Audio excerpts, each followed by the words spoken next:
வாழ்க வளமுடன். நவவித பக்தி ஸ்ரீமத் பாகவதத்தில் விஷ்ணு புராணத்தில் நாரத பக்தி சூத்திரத்தில் நவவித பக்தி என்பதை பற்றி சொல்கிறாங்க. நவவித பக்தின்னா என்ன?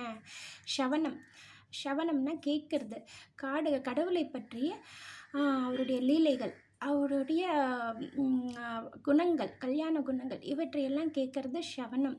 கீர்த்தனம், அவரை பற்றி பாடுறது, அவருடைய தன்மைகள், அவருடைய குணங்கள், அவருடைய பெருமைகளை பாடுறதும் சொல்லலாம், அவர் மந்திரங்களை சாண்டிங் பண்ணுறதும் சொல்லலாம். ஸ்மரணம் அது எப்பொழுதுமே அவருடைய கடவுளை நினைவாகவே இருத்தல். பாத சேவனம், அவருடைய கோயில்களுக்கு, அவருடைய பக்தர்களுக்கு எல்லாம் சேவனம், எல்லாமே பாத சேவனம் தான். அர்ச்சனம், எப்பொழுதுமே கடவுளை வழிபட்டு கொண்டே இருத்தல். வந்தனம், அவங்கள சாஷ்டாங்கமாக விழுந்து கும்பிடுறதல், கையெடுத்து கும்பிடுறதல், மனசார கும்பிடுறதல், இது டோட்டல் சப்மிஷன்னு சொல்லலாம்.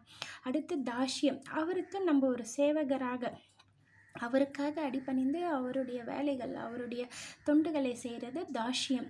அப்புறம் சக்கியம், அவரை ஒரு நண்பராக பாவித்து, நம்முடைய மனதிற்கு நெருக்கமான ஒரு ஆத்மாவாக பாவித்து, நம்ம எல்லா கருத்துக்களையும் அவரோட பகிர்ந்து கொள்ளுதல் சக்கியம். ஆத்ம நிவேதனம் என்பது கம்ப்ளீட் சரண்டர், நம்ம ஆத்மாவை அவரிடமே ஒப்படைத்தல். இவை முக்கியமான நவவித பக்தின்னு நாரத பக்தி சூத்திரால சொல்கிறாங்க. இதில் எந்த வழிமுறை நம்மளுக்கு மிகவும் நெருக்கமாக இருக்கோ, எது நம்மளுக்கு சரி வரும்னு தோணுதோ, அந்த வழிமுறையை எடுத்துகிட்டு கூட நம்ம அதை ஃபாலோ பண்ணி இறைநிலை அடைவதற்கான ஒரு சிறந்த மார்க்கமாக நம்ம பயன்படுத்திக்கலாம். வாழ்க வளமுடன்.